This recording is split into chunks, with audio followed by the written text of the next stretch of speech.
Hello. In lesson 3.7, solving exponential equations using the common base, you all will learn how to use the one-to-one property of exponential functions to solve exponential equations. So let's start by first going over what the one-to-one property states. That for any b greater than 0 and b being a base not equal to 1, b to the x is equal to b to the y if and only if, meaning is biconditional, if and only if x is equal to y. So as long as these values are equal to each other, these things are also going to equal to each other. And using this property, we're going to use this property to solve exponential equations. So let's go through a couple of examples, well, several examples of this, so you get used to and know the strategy for this. So here, a very straightforward property. Like right here, we already have that the base on this exponential equation is 4. And because the base is 4, and we have this equation, this expression, exponential equation equal to this exponential equation with the same basis, that means that their exponents are going to also equal to each other. So that means that's 2x minus 9 is equal to 7. And then solving the equation here, it's a linear equation, so we'll add 9 to both sides. We'll add this 9 to this side over here, giving us a total of 16. And dividing by 2, we solve that this equation is 2. So the value of x would have to equal to 2. And that makes perfect sense, because if I substitute in 2 right here, this is going to give us a total of, 8. I don't want to know why I'm saying 2. 8. It makes perfect sense, because if I plug in 8 here, 2 times 8 is 16, and 16 minus 9 is going to equal to 7. So 4 to the 7 is equal to 4 to the 7th power. So this is how we apply this one-to-one property on exponential functions. So as long as we get two exponential expressions equal to each other, as long as the bases are the same, the exponents are going to be the same. Even again with the natural base. Here, our basis is the natural number e, and we have on the left side e raised to the 4x minus 1. On the right side, e is raised to the 5 minus 2x. So since the bases are the same and they're equal to each other, that means that those exponents are also going to be equivalent. Therefore, we end up with the equation of 4x minus 1 is equal to 5 minus 2x. And then applying a little algebra here, we end up with 4x plus 2x when we add the 2x to both sides equals to 5 plus 1.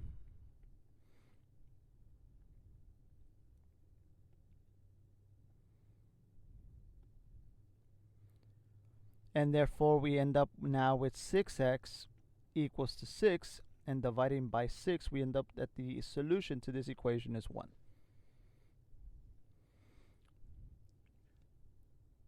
Now let's work on an example like this. Notice that on this example, the bases are not the same. However, by simply flipping this number and writing this number as a reciprocal, we have 2 to the 3x minus 5 on the left side of the equation. And by getting the reciprocal of this and writing this as 2 over 1, that changes the exponent from a positive 17 to a negative 17. And look, now we have an equation where we have the same basis, meaning that the exponents have to be equal to each other. So here, just simply getting the reciprocal of this value gives us the same exponential equation with the same base, with the common base, changing the exponent from a positive number to a negative number. And then getting our equivalent exponents, we can now solve. So 3x will equal to, we'll add this 5 to both sides, which is going to give us a total of negative 12. Dividing by 3, our solution is negative 4. So there's a solution to our equation. Let's move on to another example. Here on this example of the natural exponential function, we have this equal to this, and because the bases are the same, that means our exponents are going to be equal to each other. And then from this point on, it's just simply, again, knowing how to solve our various equations. The previous equations were linear equations, so they're just simply letters to the left, numbers to the right.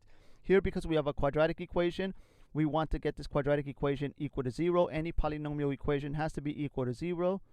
So we're going to add the 3x to both sides, subtract the 9 to both sides. So basically move these two terms to this side so we can get this equal to 0.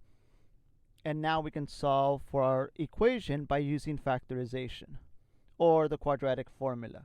I'm going to try factorization first. Factorization should work here.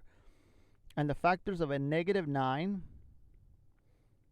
would be different signs. That adds up to a positive 3 would be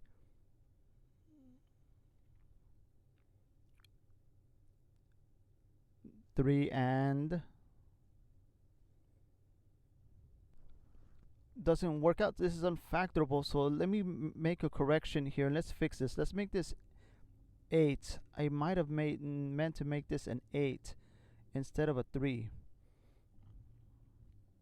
because then it's factorable with a positive 9 and a negative 1. Those are the factors that multiply to negative 8 and add up, to negative 9 and add up to a positive 8. I can now solve this equation. Now this can be broken up into these factors, which means that x plus 9 is equal to 0 and x minus 1 is equal to 0. So I'm probably meant to write an 8 up there instead of a 3. And here are your solutions. So x is going to equal to negative 9 and x is equal to 1.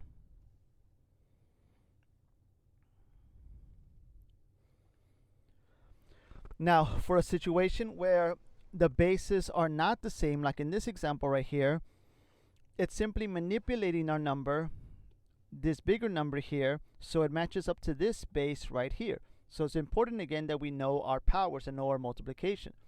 Well, in order for 25 to have the same base as 5,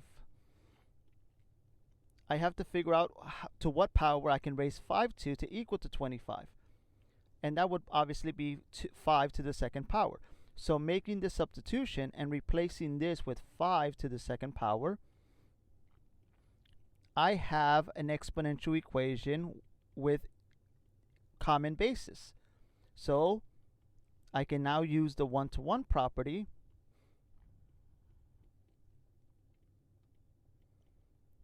and solve this equation and get my exponents equal to each other. So here I would add 26 to both sides. So 4x equals 28, and dividing by 4, x is equal to 7. So there's your solution.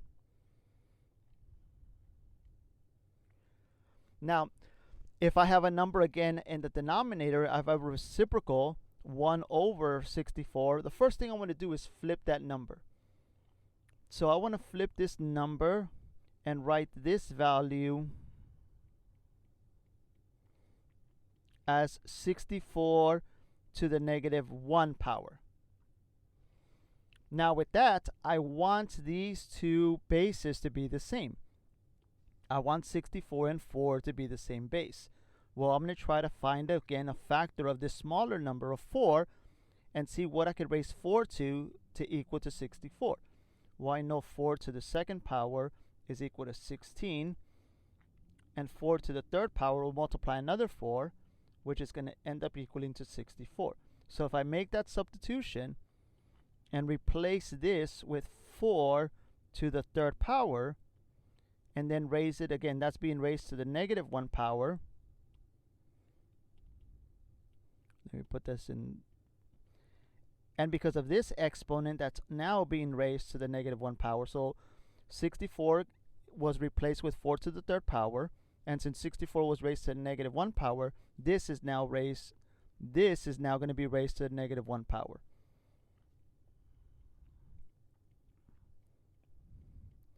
And now that I have an exponential equation with common basis, I can get my exponents equal to each other.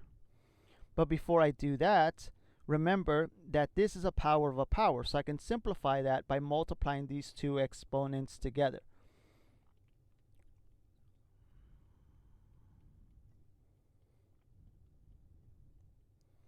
So my equation would be x squared minus 4 is equal to negative 3. Now this is a polynomial equation because it's x to the second power, not a linear equation. So I solve this equation by, well, this one I could solve it doing the following, because I do not have an x on this term. I can combine these two terms together. So I'm going to add this 4 to both sides, and I'm going to get that x squared is equal to 1. And I can solve this by using square roots instead of trying to look for factorizations. I could just simply take the square root to both sides, and x is going to equal to both positive and negative 1. So this would be the solution for this equation there. But the key thing is understanding again this. This right here is new. This is a new piece of information. Because of the negative 1 exponent already there, rewriting 64 as a base of 4 to the power of 3 simply multiplies those exponents. So you just simply do that multiplication before equaling our exponents from this point on. So let's look at another example similar to this. So the first thing I'm going to do again is flip this number again and get the reciprocal of that. So I have 8 to the power of x minus 4 times another 8 to the negative third power, and that's going to equal to 64 to the negative 1 power. So again, the idea is to get 64 to be written as a base of 8, since 8 is smaller. And there is a way of doing that. 8 to the second power is equal to 64. So I can replace this with 8 to the second power. Now this is now going to be raised to the negative 1 power. And on the left side, I just have that. So here, I again multiply these exponents together.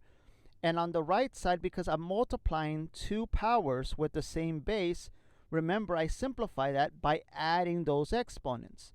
So on the left side, I can write this as 1 base of 8 and add the x minus 4 with the negative 3. And on the right side, I multiply the 2 and the negative 1, so that's going to become negative 2. And now I can get the exponents equal to each other. So I have x minus 4 plus negative 3, which is the same thing as minus 3, is equal to negative 2. I can combine these two terms here, which is negative 7. And then adding the 7 to both sides, the value of x is equal to 5. So there's your solution.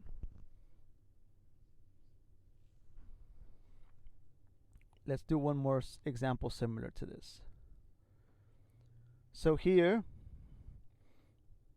I want the 16 to be written as an exponential expression of base 2, to have the same base as the 2 on the left. Well, again, 2 to the second power is 4. 2 to the third power multiplies another 2, so that's going to be 8. And 2 to the fourth power multiplies another 2, which is going to be 16. So I can replace 16 with 2 to the power of 4.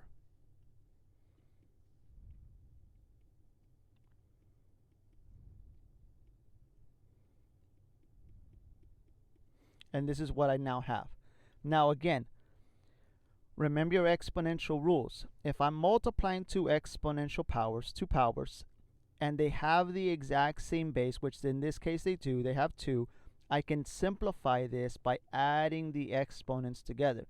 So I can write this as 1 base of 2 and add the exponent of x squared minus 9x plus 2x plus 14. And that's going to equal to 16, which is 2 to the fourth power. And now using the one-to-one property, my exponents can equal to each other.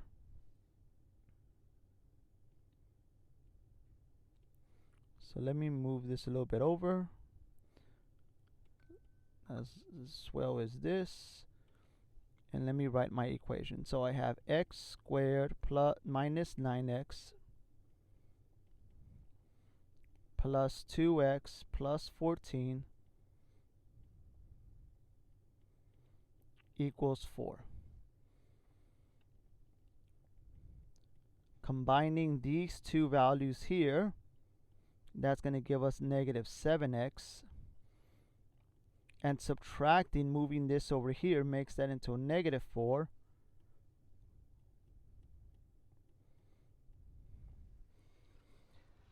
And now we have this quadratic equation equal to 0. And again, because it's a polynomial nonlinear, we have to get it equal to 0 in order to solve it. That way we can break this up into factors and get that our answer, our factors, which are going to be positive 10, so we need them both to be the same sign. In this case, both negative, because we want to add up to a negative 7, is going to be 2 and 5. So x is equal to 2 and x equals to 5.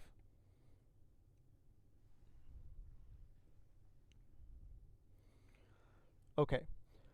Now in these examples, these were a little bit easier because we saw that, again, we were just simply trying to get to this larger value to be written as a base of the smaller base down here. But what if that can be possible? What if that can be done?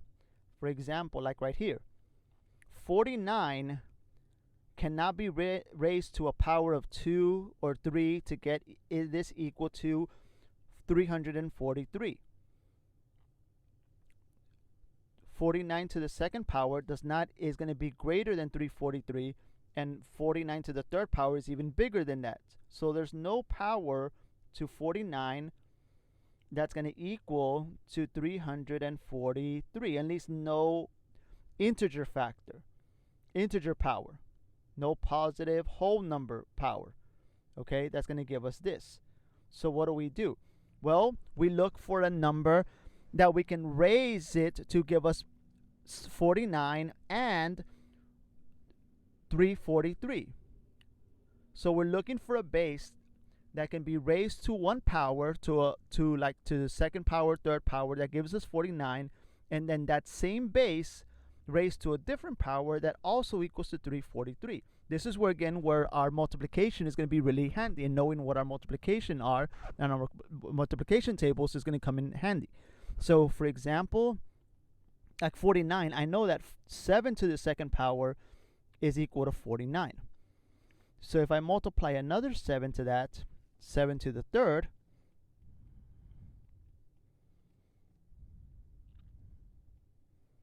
(28) and 6, that's 34. That's equal to 343.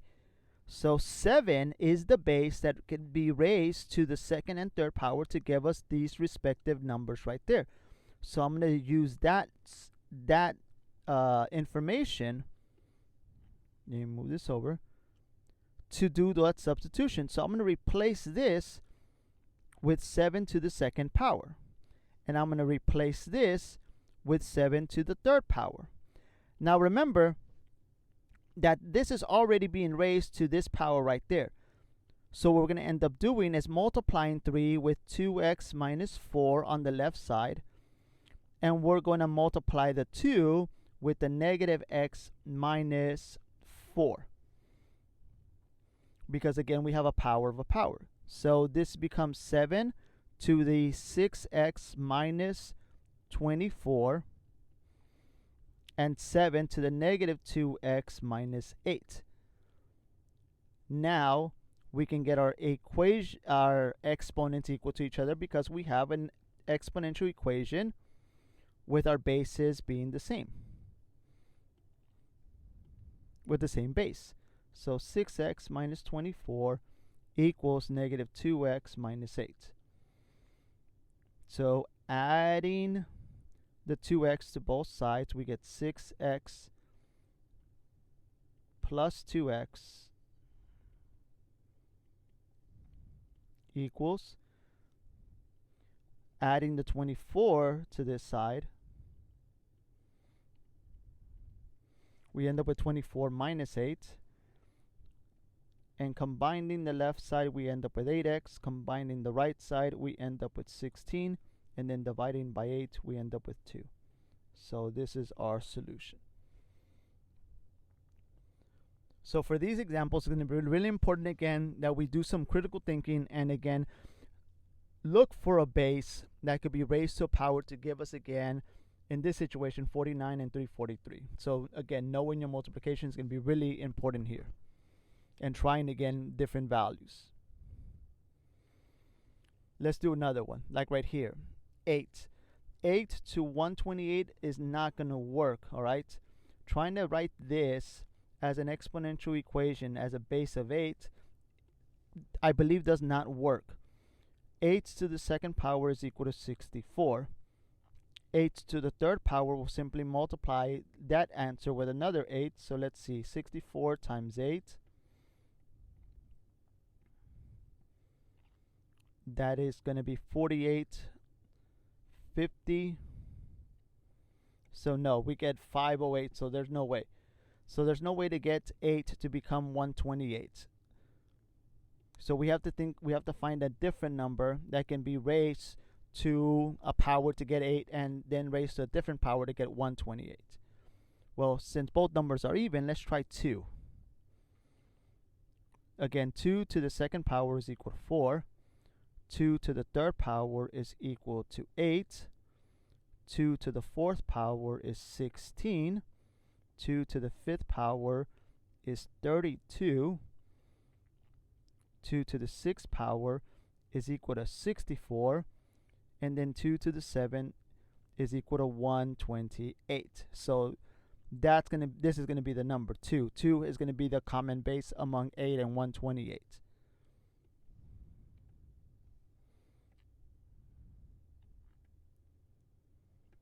So replacing this with 2 to the seventh power and replacing this with 2 to the third power,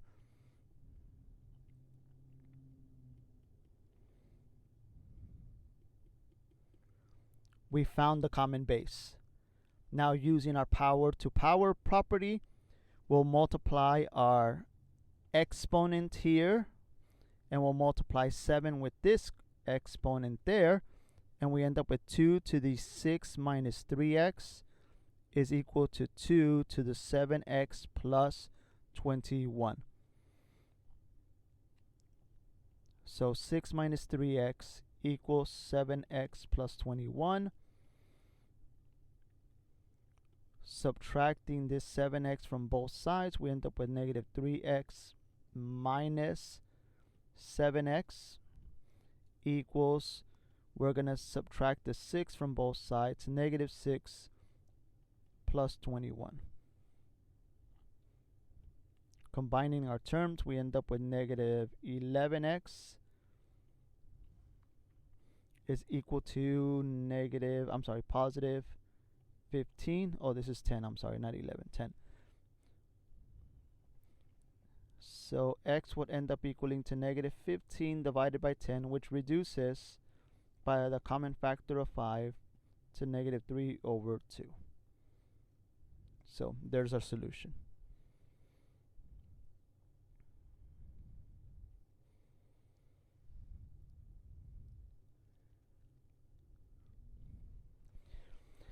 Now let's look at this one right here. Well, here the first thing I want to do is that anytime I have 1 over a value, I want to get the reciprocal of that. And that's going to change our exponent from positive to negative and vice versa. That's going to change the sign of our exponent.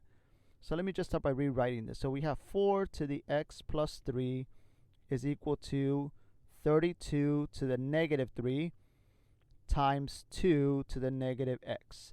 So by getting the reciprocal, that changes our exponents to the opposite sign. So positive changes to negative. Now, since 2 is the smallest base here, more than likely both of these numbers, well, you could recall from the previous example, we can write those values, 32 as 2 to the 5th power, and obviously 16 as 2 to the 4th power. Oh, it was 4, sorry. 4 as 2 to the 2nd power. So I can replace this and write this as 2 to the 2nd power. I can rewrite this as 2 to the, what power was that? 5th power. And well, 2 is going to stay the same. We're not going to rewrite the 2. It's already as the base of 2. And this is being raised to the negative 3 power, because 32 was being raised to the negative 3 power. So now multiplying our exponents, that's going to become 2x plus 6 times, equals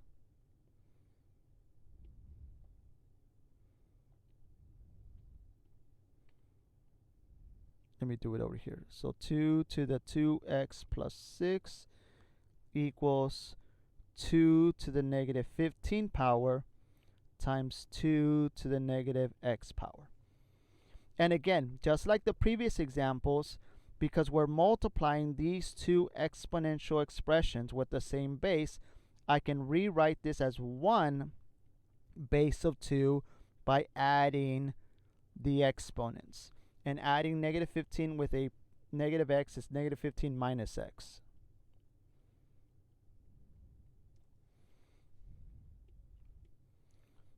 And now I can apply the one-to-one property.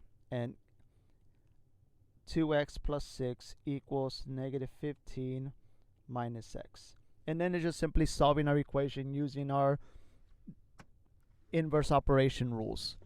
So we will add x to both sides. So we have 2x, and we're going to add this x to both sides, eliminating from the right side.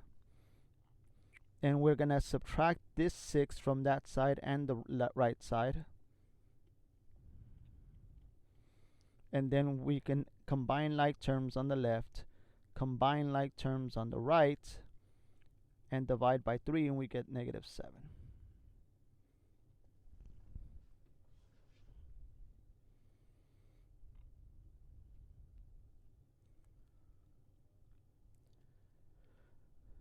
All right. Okay. So for number 12, I'm going to begin by first flipping 1 over 4, 1 over 64. So I can have, again, an integer instead of this rational value. So we end up with 4, and that's going to change our exponents to the opposite. And because this exponent has 2 terms, both terms are going to change signs. So we end up with negative 2x squared plus 6. And on the right side, we end up with negative 2x squared plus 5. Now, it's finding again a common base among 4 and 64. So let's see if we can get 4 to become 64. If you recall, I think we've did this one already in one of the other exercises. 4 to the second power is 16. And then 4 to the third power, multiply 16 with another 4, which is 64. So yeah, we can replace 64 with 4 to the third power. So let's do that. So on the left side, we are going to keep this as a base of 4. On the right side, we're going to change 64 to 4 to the third power. And that's now going to be raised to the negative 2x squared plus 5. Now, before we can get these things equal to each other, we're going to multiply these exponents together. And before I can apply the one-to-one property,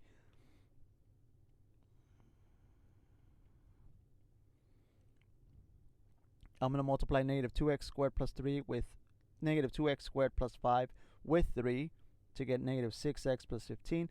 And now I can apply the one-to-one property. And let's not forget that both of these things are squared. So negative 2x squared plus 6 equals negative 6x squared plus 15. Now right here, notice that we're missing the middle term x. There's only x squared and the constant. So this is going to be similar to like a linear equation where I'm going to put my x squares on the left side and my constants on the right side. So if I simply add this number to this side, I can combine it with the square on the left. And if I subtract this number from the right side, from the left side, I can combine it with 15. So on the left, I end up with 4x squared. And on the right, I end up with 9. So if I divide by 4, x squared is equal to 9 divided by 4. And then when I take the square root, x is going to equal to both the positive and negative value square root of 9 over 4, which can be broken up to the square root of 9 over the square root of 4, which is 3 over 2. And there's your answer.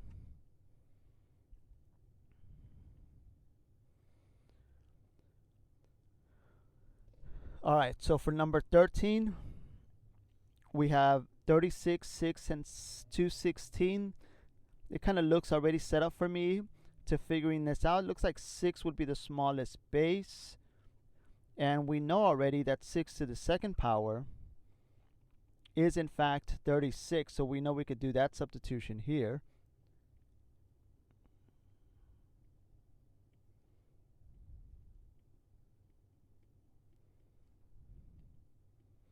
This is 6 to the power of 1.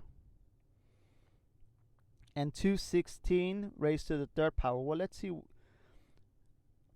6 to the third power equals to 216. It multiplies 36 with another 6. And since 6 times 3 is 18 plus another 3, that's 21. That's equal to 216. So there you have it. So I can replace this with 6 to the third power.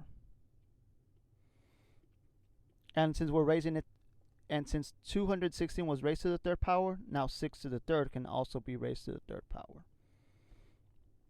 So let's simplify the left and the right. So on the left, I will multiply again my exponents. I will multiply these exponents there, and I will multiply those exponents there on the right. So we have 6 to the 4x times 6 to the power of 1 is equal to 6 to the power of 9.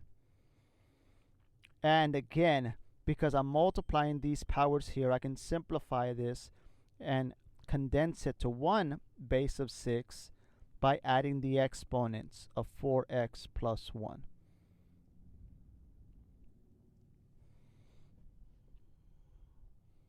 And now I can use the one-to-one property, and 4x plus 1 is equal to 9. Subtract 1 from both sides, divide by 4, and my answer is 2.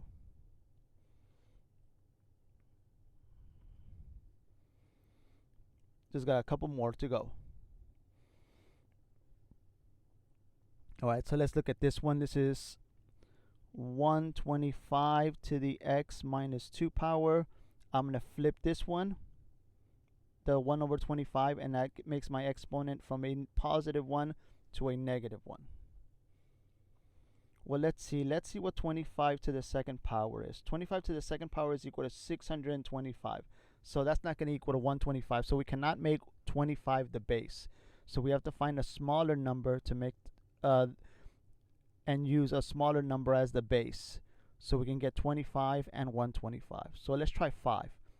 You should know that 5 to the second power is equal to 25.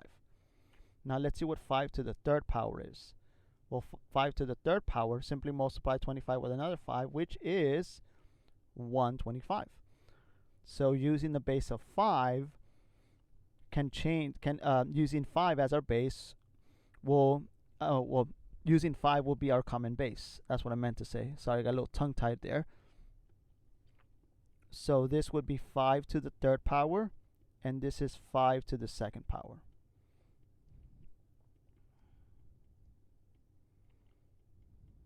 We multiply our exponents.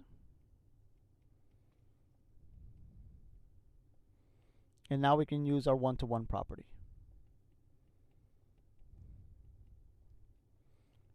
And because this is a linear equation, I will add the 6 to both sides, giving us 4, and divide by 3.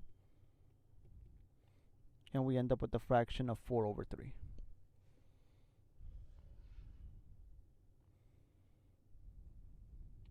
So there you have it.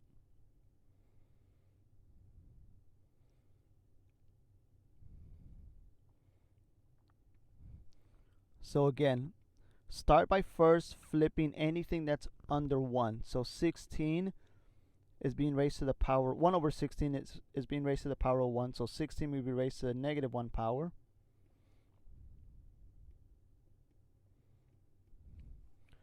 So let's try 4. 4 to the second power is equal to 16. 4 to the third power is equal to 64. And 4 to the fourth power is 256. So let's do our substitution. 4 to the x power is going to stay the same. This will be replaced with 4 to the second power raised to the negative 1 power. And this will be raised to 4 to the fourth power. And that's raised to the fourth. On the left side, we can do two simplifications. First, multiply this, which is going to be negative 2. And multiplying these two powers will add the exponents. So this is going to be added with that. So we have 4 to the x plus negative 2, so minus 2. And on the right side, we have 4 to the 16th power.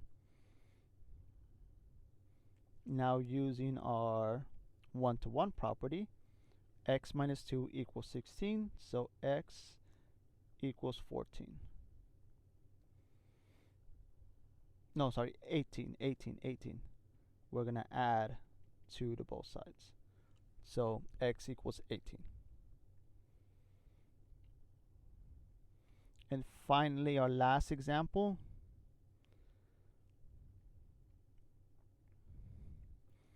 So let's look at this. Let's flip first these fractions.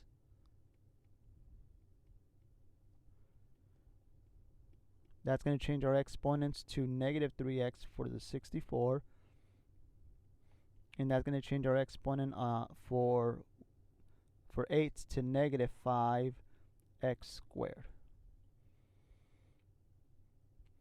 Since 8 is the smallest base here, let's see if we could write 512 and 64 as base with a base of 8. So x to the second power is equal to 64, so that's good.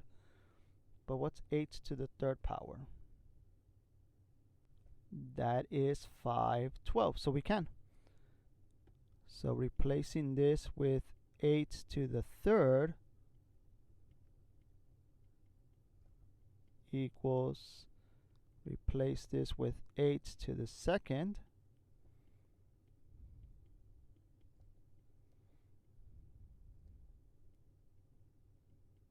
and that one's going to stay with the base of 8.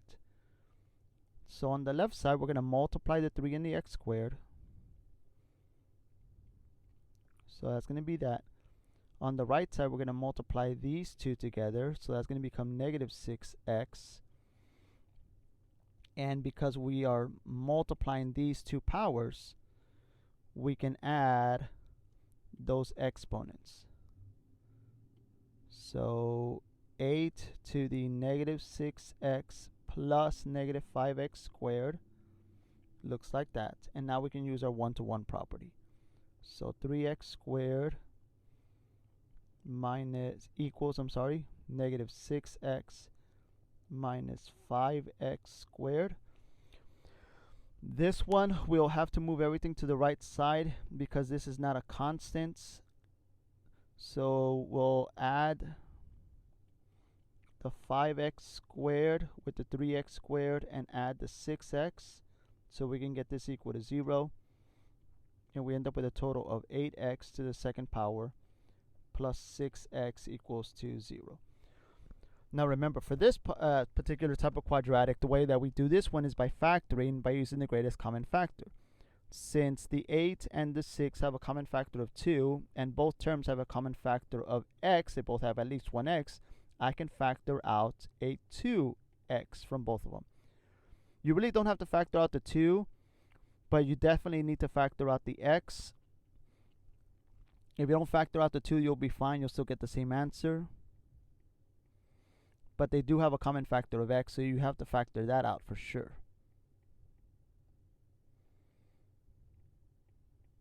And by factoring out the 2x, you end up with 4x plus 3. Now, just like any factors of a polynomial, 2x is equal to 0 and 4x plus 3 is equal to 0. So our solutions are going to be 0 and negative 3 over 4. So there you have it. And that concludes again our notes on this example. Again, thank you again for watching. If you do have any questions, send me a message or remind or through email, and I hope you have a great day.